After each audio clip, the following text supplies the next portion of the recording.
Assalamualaikum warahmatullahi wabarakatuh. Selamat pagi anak-anakku kelas 10, dimanapun kalian berada, semoga selalu dalam kesehatan dan kebaikan.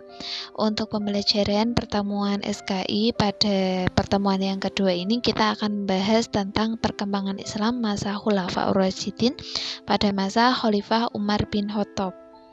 Silakan dibuka LKS-nya. Materi yang pertama, kita akan mengenal siapa sih Umar bin Khattab itu.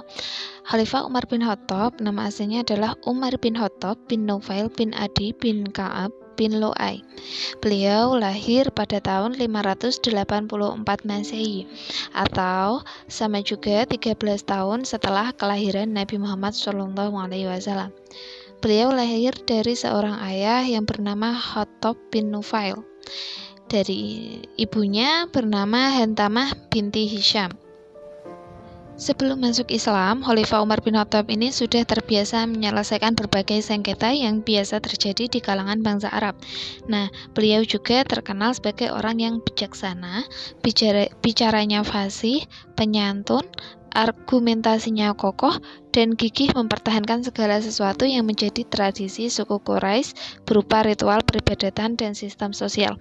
Sehingga ketika awal-awal dakwah Rasulullah, Khalifah Umar bin Khattab ini termasuk yang paling menentang dakwah Rasulullah. Sampai kemudian Nabi Muhammad pernah berdoa, "Ya Allah, muliakanlah Islam dengan orang yang paling Engkau cintai dari kedua orang ini," yaitu Abu Jahal bin Hisham atau Umar bin Khattab. Itu adalah hadis yang diriwayatkan oleh Imam Tirmizi. Ya, nah, jadi beberapa ilmuwan mengatakan salah satu penyebab Khalifah Umar bin Khattab masuk Islam adalah terkabulnya doa Rasulullah. Dan setelah Umar bin Khattab masuk Islam, maka dakwah Islam semakin kuat. Dakwah yang semula dilakukan secara sembunyi-sembunyi, lambat laun kemudian dilakukan secara terang-terangan. Ada satu kisah menarik, yaitu ketika umat muslim diperintahkan untuk hijrah ke Yatsrib. Ketika umat muslim melakukan perjalanan secara diam-diam karena takut mendapat serangan, maka Umar bin Khattab menyatakan secara terang-terangan bahwa ia akan hijrah dan berkata, "Barang siapa yang menginginkan ibunya kehilangan anaknya, temuilah aku di balik lembah ini." Lalu kemudian Umar pun berangkat hijrah tanpa ada yang membuntuti. Nah, selain itu, Umar bin Khattab mendapatkan gelar dari Rasulullah SAW, yaitu Al-Faruq, yang artinya adalah pembeda antara yang hak dan yang batil. Pembahasannya selanjutnya yaitu bagaimana sih proses pengangkatan Khalifah Umar bin Khattab. Ketika itu Khalifah Abu Bakar As-Siddiq sedang sakit, dan sakit beliau semakin parah sehingga beliau mengumpulkan beberapa pemuka sahabat untuk membahas siapa sih khalifah berikutnya. Nah, kemudian para sahabat ini bermusyawarah. Namun dalam musyawarah itu tidak ada seorang pun yang bersedia dipilih. Kemudian pada akhirnya mereka mengembalikan sepenuhnya kepada Khalifah Abu Bakar As-Siddiq. Kemudian Abu Bakar memanggil Abdurrahman bin Auf dan sahabat Utsman bin Affan dan beberapa sahabat-sahabat lainnya untuk dimintai pendapat tentang Umar bin Khattab. Dan akhirnya kemudian mereka sependapat bahwa Umar bin Khattab adalah orang yang tepat menjadi khalifah selanjutnya. Jadi demikianlah Khalifah Umar bin Khattab memimpin sejak hari Selasa tanggal 22 Jumadil Tsani 13 Hijriah atau pada tanggal 13 Agustus tahun 634 Masehi. Dan beliau memimpin selama 10 tahun 6 bulan. Pembahasan selanjutnya yaitu substansi dan strategi dakwah Khalifah Umar bin Khattab. Pada masa kepemimpinan Khalifah Umar bin Khattab, kekuasaan Islam sudah meliputi Jazirah Arab, Palestina, Syria, dan sebagian besar wilayah Persia dan Mesir. Nah, kemudian Umar bin Khattab melakukan beberapa strategi kepemimpinannya sebagai berikut. Yang pertama yaitu mengatur administrasi negara.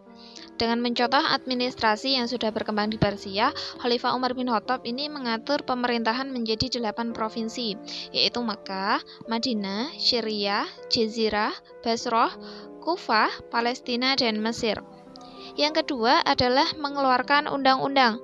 Nah, pada masa Khalifah Umar bin Khattab ini mulai ditertibkannya undang-undang dengan mengadakan kebijakan peraturan perundangan mengenai ketertiban pasar, ukuran dalam jual beli, dan mengatur kebersihan jalan pasar. Nah, yang ketiga yaitu membentuk departemen. Beberapa departemen yang dibentuk adalah yaitu ada yang pertama jabatan kepolisian yang bertugas untuk melakukan keamanan dan ketertiban. Yang kedua ada sistem pembayaran gaji dan pajak tanah. Yang ketiga mendirikan pengadilan. Yang keempat departemen pekerjaan umum, dan yang terakhir adalah Baitul Mal. Yang ketiga itu pada masa Khalifah Umar bin Khattab mulai ditertibkannya mata uang. Dan yang terakhir adalah penetapan kalender Hijriyah. Khalifah Umar bin Khattab menetapkan kalender Hijriyah dimulai pada saat Nabi Muhammad SAW hijrah dari Mekah ke Madinah. Kenapa demikian? Karena saat itu hijrah merupakan titik balik kemenangan Islam. Hijrah juga menandai dua periode dakwah Islam.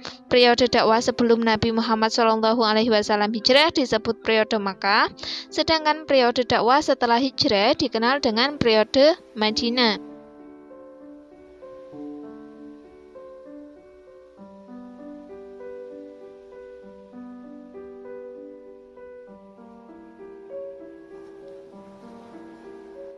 Silakan dikerjakan soalnya di komentar pribadi masing-masing di Google Classroom SKI.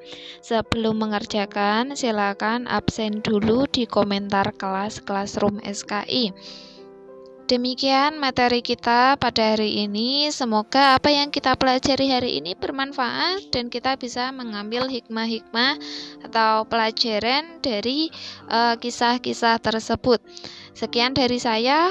Assalamualaikum warahmatullahi wabarakatuh.